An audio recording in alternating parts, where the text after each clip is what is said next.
বউ, কক্সবাজারে এসে কেমন লাগতেছে? জামাই ভালোই লাগতেছে। তাহলে চলো সুইমিং পুলে গোসল করি গা। চলো যাই গোসল করি গা সুইমিং পুলে। আরে দূর, কি সুইমিং পুলে? এত বড় বিচ থাকতে সুইমিং পুলে গোসল করলে মজা লাগবে না। চলো আমরা বিচে যাই। বিচে যাইয়া অনেক সময় নিয়ে অনেকক্ষণ ধরে গোসল করবো, বালু দিয়ে খেলা করবো। চলো যাই, দেখি আমরা আজকে কতটা মজা করতে পারি। আচ্ছা ঠিক আছে, তাহলে সুইমিং পুলে যাওয়ার দরকার নেই, আমরা বিচে যাই।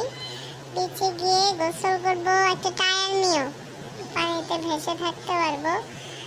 আর পরে আবার কিন্তু লাবণী পয়েন্টে নিয়ে যেতে হবে, আমাকে কিন্তু মার্কেট করে দিতে হবে, ঠিক আছে?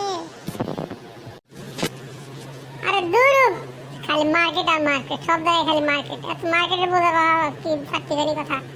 এইখান থেকে মার্কেট করে নিয়ে যেতে হবে। সারা বাংলাদেশে কত ভালো ভালো শোরুম আছে, এই ফকিন্নি মার্কেট করার দরকার আছে কোনো?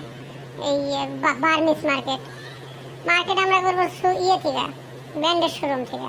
এখন চলো আমরা এখানে আসছি, ফিল নাও, মজা করো, গোসল করো, বিন্দাস উপভোগ করো। আচ্ছা ঠিক আছে, আর মার্কেট না করে দিলে তো আর জোর করে করাইতে পারবো না তোমাকে দিয়ে। তাহলে এখন সাগর পাড়ে আসছো, সেই গানটা ধরো দেখি। আচ্ছা ঠিক আছে। এই সাগর পারে আইসায় আমার মাতাল মাতাল লাগে, এই রূপ দেখিয়া মনটায় আমার নাচন নাচন লাগে। পারতাম যদি থাইকা যাইতাম এই সাগরের পারে, ঝিনুকমালা গলায় দিয়ে কাটাই দিতাম জীবনটারে। তুই তো ভালোই গান গাইছো, ভালোই তো গান গাইতে পারো, ভালোই লাগলো শুনতে। আচ্ছা চলো যাই, গোসল করে আসি, আবার হোটেলে ফিরতে হবে।